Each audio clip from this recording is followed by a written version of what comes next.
सायंकाळी मी आपणा सर्वांचं या इंडियन म्युझिकल क्लबतर्फे आयोजित सीझन 4 मराठी आणि Hindi hit songs of 80s या थीमद्वारे आयोजित करण्यात येणाऱ्या या प्रोग्राममध्ये आपणा सर्वांचं स्वागत, आभार आणि अभिनंदन. आभार अशासाठी जसं मी आत्ताच म्हटलं की तुम्ही सर्वजण वेळात वेळ काढून आमच्या या इथे या प्रोग्रामला उपस्थित राहिलात. आणि आमच्या कलाकारांना आज मी तुमच्याकडून इतकंच निवेदन करेल की आज आमच्या या कलाकारांना तुम्ही अगदी भरभरून प्रोत्साहन द्यावं. आपल्या टाळ्यांमध्ये कुठेही कमतरता येऊन देऊ नका.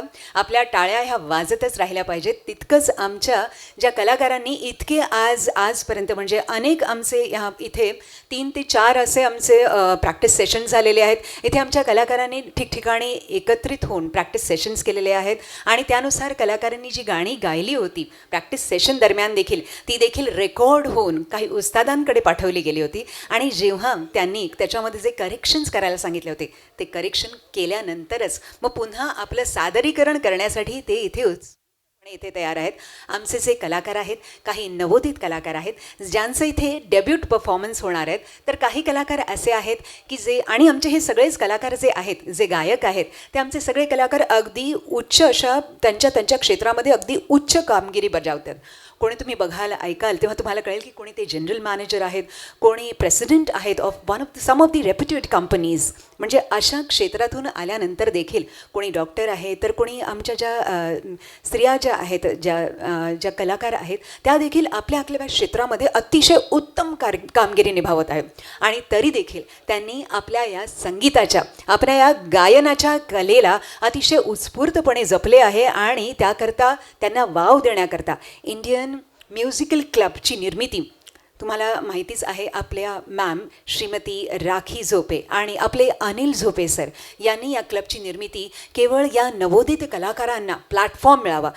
किती अवघड असतं माहिती आहे का तुम्हाला एक प्लॅटफॉर्म मिळणं. आपल्या कलेला जी आपल्यामध्ये कला असते प्रत्येकाला इच्छा असते की मी या कलेचं सादरीकरण करावं. कोणीतरी रसिक प्रेक्षक समोर बसलेला असावा आणि मला त्याने अगदी टाळ्या वाजवून भरभरून दाद द्यावी ही एकच इच्छा एका कलाकाराच्या मनात असते. आणि ते कार्य अतिशय छानपणे जर कोणी बजावलं असेल तर राखी झोपे मॅम आणि आपले अनिल झोपे सर जे फाउंडर आहेत इंडियन म्युझिकल क्लबचे. आणि त्यांनी गेले 4 वर्ष हा प्रोग्राम ते सतत राबवत आहेत. पहिल्या वर्षी जी आपली थीम होती ती होती आपकी पसंद. सेकंड इयरमध्ये जी आपली थीम होती ती 70sचे ड्युएट सॉंग्स. थर्ड सीझनमध्ये एव्हरग्रीन सॉंग्स. आणि आता जे आहे ते आपले 80sचे hits golden hits of Marathi आणि हिंदी सॉंग्सचे असं आपलं थीम आहे. आणि त्या प्रत्येक थीमला प्रत्येक कार्यक्रमाला आपण ऑडियन्सने अगदी भरभरून दाद दिलेली आहे. तुम्ही इथे प्रेक्षकजन हो, रसिक प्रेक्षक हो, तुम्ही इथे आलात आणि प्रत्येक वेळेला हा आपला प्रोग्राम हाऊसफुल झाला होता. त्याबद्दल थँक्यू सो मच. आणि प्रत्येकाने आपापल्यासाठी मला वाटतं जोरदार टाळ्यांनी स्वतःसाठी प्लीज टाळ्या वाजवाव्यात. Thank you so much. आपल्यामुळे हा आमचा प्रोग्राम प्रत्येक वेळेला यशस्वी होत गेला आहे. कारण प्रत्येक वेळेला आमचा हा हॉल हाऊसफुल होत होता आणि केवळ तुमच्यामुळेच.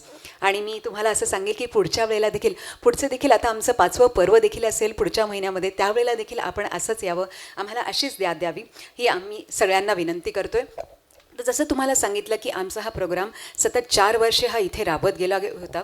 आणि आता 5वं सत्र देखील आपलं असेल. 5वा प्रोग्राम असेल आपला 25 एप्रिलला जो प्लॅन्ड आहे. आणि मी तुम्हाला आताच या क्षणीच 5व्या पर्वासाठी देखील आमंत्रित करत आहे. धन्यवाद. रसिक प्रेक्षक हो, आपण जसे माहीतच आहोत आपल्या प्रथा आणि परंपरेनुसार आपण आपल्या कुठल्याही शुभ कार्याची सुरुवात ही कशी करतो तर ज्ञानस्वरूप मोरयाची पूजा करू. कारण गुणाचा मुळारंभ तो निर्गुणांचा आदी अनंत जो आहे. तर चला मग अर्चना करूया अशा आपल्या गणरायाच्या वंदनेची. आणि या गणरायाच्या वंदनेसाठी मी एका उमदा कलाकाराला इथे बोलवू इच्छिते. आणि ती उमदा कलाकार म्हणजे कोण आहे माहिती आहे का तुम्हाला? अहो ती एक बालनृत्यांगना आहे. ही एक बालनृत्यांगना 12 वर्षाची अवघी एक चिमुकली आहे. आणि ही बालनृत्यांगना आपली इथे जी आहे ती बालनृत्यांगना ही एका गेले 3 वर्ष कथ्थक नृत्यामध्ये परीक्षा देत आहे. आणि प्रथम श्रेणीमध्ये हिने परीक्षा दिलेली. वयाच्या 3ऱ्या वर्षापासून तिने वेस्टर्न डान्स करायला सुरुवात केली होती. आणि ही आपली बालनृत्यांगना एवढंच नव्हे तर तिने अनेक मूवीजमध्ये अल्बममध्ये तसेच अनेक शॉर्ट फिल्म्समध्ये देखील तिने